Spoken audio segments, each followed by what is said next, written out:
Hi, I'm Angela. And I'm Trish, and we're here to talk about bad words in business. The business of closing deals, calling out the BS, and navigating the chaos of life. Because contracts aren't the only things that need fine print. Okay, days 23 through 28, balancing with the lender and preparing final docs. So this is definitely when your closer or your LPO is going to be working with your lender to make sure that everything is balanced. They're going to tell us how much a buyer needs to bring in so that we can finish our documents and get everything out for you to approve, for them to approve. This is when we're reaching out to the agents again, let them know that we have balance with the lender, and it looks like we're going to bring everybody in for signing. Yes, this is about the time we'll be calling you, scheduling your appointments. Sellers, we can schedule you guys anytime because we're pretty much ready in advance. We try to send you 5 to 10 days early so that you get a little breather and can focus on that packing again. And then buyers, unfortunately, we have to wait until we get the loan docs. So sometimes, lender will say we'll have them tomorrow, we'll schedule you, and then guess what? We don't get them. But we do our very, very, very, very best to make sure that we are in sync with the lender and you know exactly the timeline that we know. Right. Exactly. And then here's the best days, 29 through 30, funding and recording. And what this means is we are going to receive the buyer's funds. We're going to receive the lender's funds. We are going to make sure that everything is set to go. And then we're going to send it to the county for recording, which means we're taking it out of the seller's name and we're moving it into the buyer's name. So those are the fun days. Yes. Those are the days that we are super excited about because when we get that recording, guess what? You get that phone call where we get to say, okay, wait. Well, sometimes the agent requires us to do it, but we do still send out something because we love this part of it. This is our favorite part. So we will tell you that your home is your home or that your home is not your home and it's time to get out. And then we tell you, go talk to your agent about getting your keys because you are done. And honestly, everybody is really excited to hear from us when something has recorded. The agents get their commissions. They've taken their little firebirds and pushed them out of the nest. They're helping the sellers go find another home. So yeah, it's a good day for everybody. Yes. And this is super important because this does tell you what title and escrow is doing in the background, because not only is this stuff happening for you over the 30-day period, we are touching your file almost every single day. And so that entire 30 days, we are looking at it and making sure everything is perfect and that when your property closes, buyer or seller, there's nothing that's going to come back later to bite you in the rear. No utilities are open, no liens are open, everybody's good to go. So I think we touch their file, almost every stinking day. If it's an easier one, sure, maybe we only touch it in the beginning and then we touch it a lot at the end. Right. And sometimes we get that lag in the middle. Sometimes we get no lags. Yeah. And I do want to talk about sellers because sellers, when you are selling a property and you have loans that are due, or you have a HELOC, or there's an HOA, those can be the hardest thing for us to get are payoffs. Get a payoff on a HELOC. Sometimes that takes longer. Hearing from your homeowners association, sometimes, oh, good Lord. And sometimes everything is easy. It's just easy peasy. Our favorite is when a seller says, oh, I don't have a loan. Yes. I don't have HOA. What? How exciting. It really is a happy day. We are not. HOAs don't like us for some reason. They don't, not us specifically, not Trish and Angela. They just don't like, don't know. They don't like to do squat. It's unbelievable. And a lot of HOAs are now going through a website. So, and the website costs money, which means we are then calling the seller and saying, hey, I need your credit card, or you can go online and do it yourself because there is a fee that goes with it. So, sellers, you definitely have some work. We need to sometimes hold your hand to get what it is that we need. But once we get what we need, we're only making things move faster. Yes. And we're the experts. So we're going to let you know. We're going to tell you what we need. And if we're asking for it, we need it. Otherwise, we would not be bothering you. We only bother you for the stuff that we're required to. I think sometimes they're like, they're calling me again. And we're like, listen, we can't pay off your credit card. You have to give us your credit card statement, and your lender keeps telling us, and the credit card company is trying to prevent fraud, which is good, but also get your shit together. Seriously. And you know what? The one thing that I don't understand is you're going online and you're paying it anyway. Most people pay online. Most people do not write a check, stamp, and then send in an envelope. Most people don't do that anymore. You can still go in and print off a statement. Why is that so hard? All I want to do is pay your bills. Once I pay your bills and your loan has closed and everything is good, you are free to go and spend and do whatever it is that you want to do. But we have criteria, we have things that have to be met, and we need your help to meet them. Preach. Also, for anybody watching our video, I am very fidgety, and it's because I just drank some coffee at 3:00 in the afternoon, and I cannot sit still. I have ants in my pants, like everything's just shaking. I'm like that all the time anyway. And I've got Winston sitting over here and he's making noise. And of course I gotta take a peek ski to see what he's doing. So yes. I don't drink coffee. When I drink it, it makes me feel, I could like go run around the block right now if it wasn't 1,000 degrees outside. All right. Well, let's get to my favorite segment, which is question and answer. Mine too. I love this part. All right. So are you ready? Oh God. What is a lesson you learned the hard way and how did it shape you? Oh my gosh. How many lessons? I have learned so many lessons. Honestly, I think actually the hardest lesson I've ever learned is one, don't go into business with anybody just because they ask you. Make sure you like really know them and know what the hell you're doing or what the plans are or what their freaking goals are, because I have made the mistake and you know, it's a shit show. It's really hard to get through that. I think that's been a hard lesson I've learned. I've also learned, this is awful, but one time I had like a regular job and I was a very good employee and somebody was mean to me and it was a good one. All in all, I realized that employees, as an employee, I was just expendable.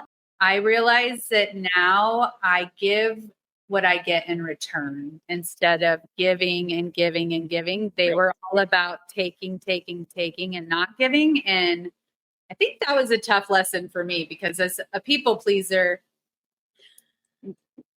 it wasn't a good idea. So that is the lesson that I learned, is that you don't have to do everything yourself. Bingo. And as a people pleaser, it's exactly what we do. No, I got it. No, I got it. No, I got it. And that is one thing that, you know what? I'm an older woman. You can't get away from it. You know, it's like I have a meeting on Wednesday morning, and so I need somebody to watch Winston because we don't leave him at home yet. And so my husband was like, well, I have to go to Seattle. And I said, okay, well, I got it. I got it. And I'm thinking to myself, I don't got it. Yes. But it will end up working out. But you don't have to do everything yourself. It's okay to ask for help. So yeah, we can talk about that shit all day too. All day long. And that will be another episode because both Angela and I have just a little bit of OCD, and we'll talk about that later. Okay. So what motivates you even when things are tough? Oh my gosh. Oh. I think I have several things, actually. I think that one is I like nice shit, but that's not it. I like nice shit and I like to buy nice shit. And obviously I have to be motivated. Also, I have taken this entrepreneur path. And if I'm not motivated, I now have people that rely on me. So between the people that are under me or with me or on my same team, my family motivates me as well. And I also am an overachiever and I just want to do more and more and more and more and more. There are days that I wake up and I'm like, holy shit, I'm not doing it today. I am just going to like lay in my bed and I'm just going to like turn into a vegetable. But then I remember that there are people who want paychecks and I do have little shits to feed and big shits to feed. And so I would say there's a lot. And I am a mom of 2 girls and my girls see me as this badass businesswoman. So that's super motivational to me because little do they know that I'm like always over my head. You know what? But we never show it. We would never, ever show it. For me, it's actually somebody walking into my office and saying, what can I help you with? Oh, yeah. That is, not only is it a motivator, it is a savior. The other thing is a smile and a hug. Because it's just one of those things for somebody to just say, I can see you're having a bad day. Do you just want a hug? I do it to Winston all the time. Winston, can you give mommy a hug? Yeah. Yes. Just sometimes you just need somebody to say it's going to be okay. Yeah. So yes, we both like nice shit. I'm telling you. What's the matter with us? I'm telling you. Let me tell you, I'm going to digress here a second. So I decided, we're going to replace our decking. So I thought, let's go look at the PVC decking. Now, our deck is going to be 22 by 34. So that's a lot of decking, right? So one of the local lumber stores here, they're having 20% off. And I'm thinking, okay, let's go see what it's going to be. How exciting, right? Okay, $15,000 just for the materials. Yes. And I was like, you know what? That's a down payment on a car. That's the little shop we want in the back. You know what? I like nice things. I don't like it that much. So we ended up going to a bigger store. We looked at what's supposed to be kind of a PVC type of, which it wasn't. They lied. Closet, yeah. Yeah, no, the back of it was like pressed forward. Yeah, that's not going to happen. So we ended up buying cedar. And cedar is pre-treated. We're also going to take and finish it with, it's got a little bit of grit in it. And you're going to have to put more on it. Probably it says, I don't know, every 3 to 5 years. Yeah. But it was $2,700. Now, that I can swallow. That I'm okay with. $15,000. Yeah. I just can't. And especially, Angela, you know how much we have put into rebuilding this house. I just couldn't do it. I just couldn't do it. And I know it's going to last 50 years, but you know what? I'm probably not going to be here in 50 years. So let some other fucker replace it, but it's just not going to be me. I'm like, all I want to do is not fall through it. Yep. So. Yep. Amen. I just got a thing saying I needed to replace my air conditioning unit at a house that we don't even live in. It's a house that we bought that we thought we would visit more, and we do not.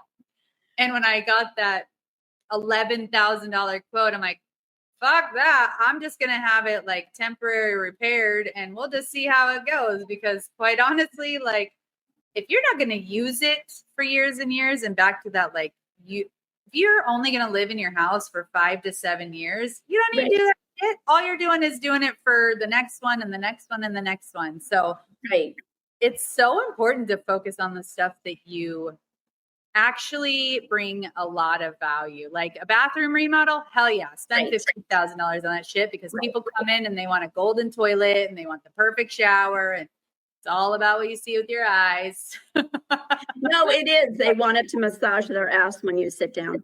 Yes. Yes. All right. Next question. What is the most random job you have ever had? Oh my gosh.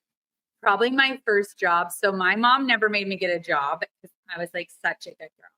And, and opposite of my husband, who had to work since he was 14 and won't shut up about it, or maybe like 12. I think he was baling hay at 12. But my very first job was at Taco Time, actually. And I never, to this day, I think fast food is just, I can't stand the smell of it. So I'm like, I literally hate it. So I worked there for, my gosh, mind you, this is my first job. So probably like 2 months I worked there.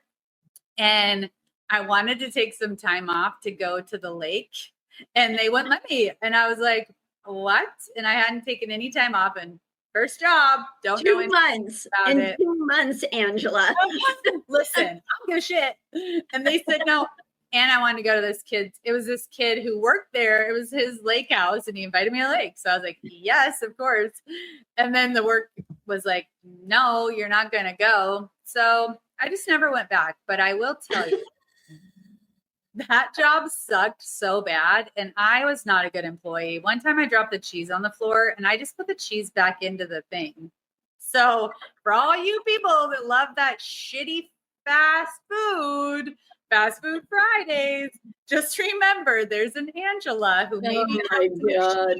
Oh my God. Everything's automated now, Angela. Nobody touches anything anymore. Not So I have 2. One, my first job was McDonald's. And me being the pleaser, I made it all the way up to cruise supervisor. Of course she did. No leg days for Trish. Overachiever. The second one, oh my God, this one. And this was when my first husband and I were getting a divorce. I needed some extra money.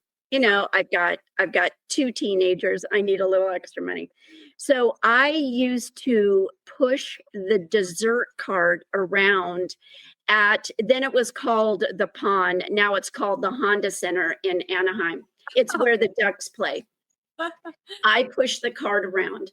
And so people would come and they'd say, oh, I'd like a slice. And then you would serve it to them, or they want coffee and you pump it to them. So, yes, that was the most random job. And then of course you get tips.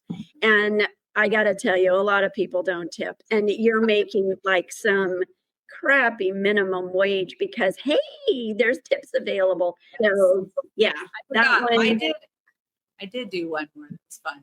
One time back this is again the beginning of my work crew.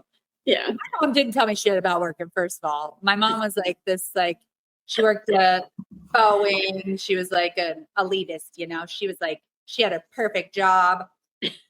I didn't think Boeing was that exciting, but whatever. But I got a job at this hotel. It was Days Inn.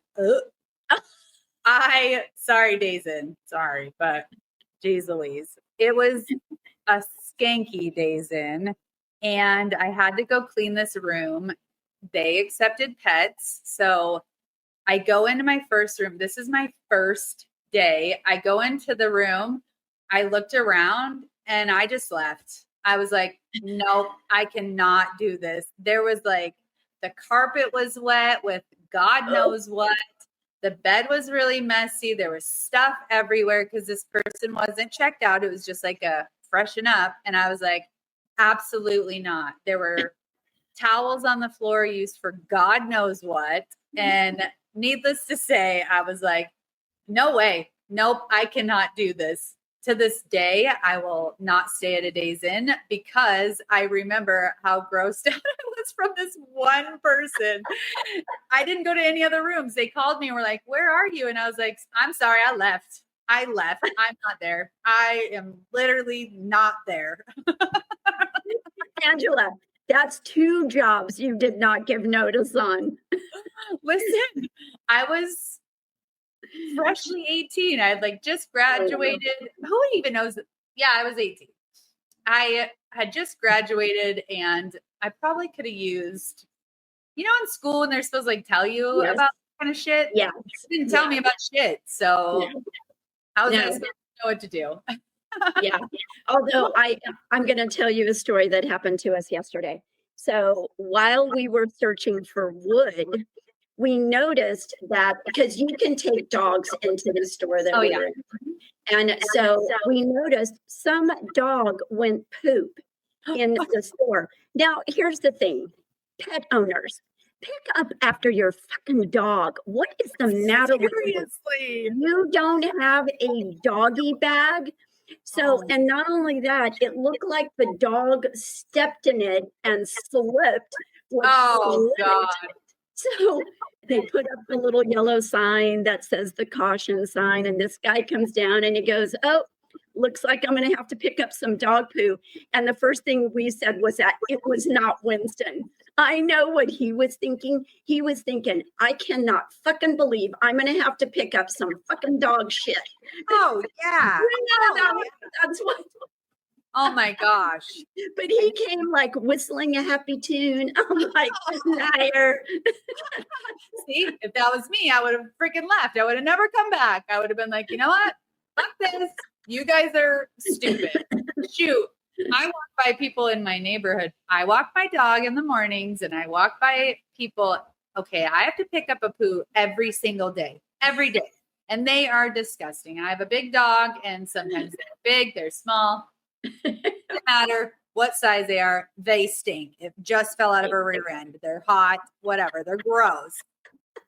You have no idea how many people I walk by that don't pick up their own dog shit, to the point to where sometimes I've picked up their dog shit because I'm like, that's just rude. And I'm going to walk here tomorrow. So that's bullshit. So for all you dog owners, pick up your dog shit, for God's sakes. We do not want to step in. And they don't always do it on the grass. Sometimes it's on the cement. Yeah. Oh my God. Anyway. And when your dog's walking and pooping, like, when I was younger, I had my dog that would walk poop and I'd be like, I didn't see that. Bullshit. I saw it. I was rude. I needed to pick it up and I didn't. So maybe this is my karma now, but come on. It is disgusting. It's disgusting. It's disgusting. All right. Here's our last question. What's one thing you can't live without? Chapstick. It's easy. Burt's Beeswax chapstick. I cannot live without my chapstick and my water. Actually, I realized yesterday we were walking around and obviously we're in the desert, but we went up north, so it was a little cooler. But if I don't have water, it doesn't matter if I'm thirsty or not. I'm like, I'm going to die. I'm dehydrated. I'm going to die. Even though I'm like, no, I'm not. I literally just drank a whole entire 40 ouncer. I'm fine. And I'm wetting my pants over and over again because I drink so much. I still am like, I'm going to dehydrate. I'm going to dehydrate. Where's my water at? But my Burt's Bees, who can live with dry lips? It is awful. I put my Burt's Bees on so much that we have one in every location of my house. So my family uses them too. But well, we have living room, bathroom, office. I can attest to this, but I did not get her that brand. I got her like 12 different flavors of whatever chapstick it was. Yeah. Chapstick is I am a chapstickaholic. Not gonna lie though, there is the circle one. I can't use that one. I don't know what it does, but it makes my lips even drier. And then I'm really stressed out because I'm like, oh my gosh, why are they drying out instead of getting wet? Oh my God. So I am definitely more on the sappy side. So for home, it would be my husband, Wade. That would just be, that for me is there's nothing better than like a smile and, and a hug. And then at work, I'm going to say it's Angela. Oh my gosh. There are so many things that Angela and I are just in sync over. And so we pretty much know, and I think we've talked about this before, when each one of us is having a bad day, or we just need to get on the phone and just vent. That's all we need to do is just vent because we're just having a bad day. Sometimes I'll grab my phone and go sit in my car. I don't need anybody else to hear what it is that I'm saying, but man, I got a lot to say. And, I don't know women when you are talking to your husband and you're just like, and they're just like, oh my God, what the fuck is she saying? Yeah. And don't try and fix it. Just listen. So I have to say, Angela and I are really good listeners for each other. So yes.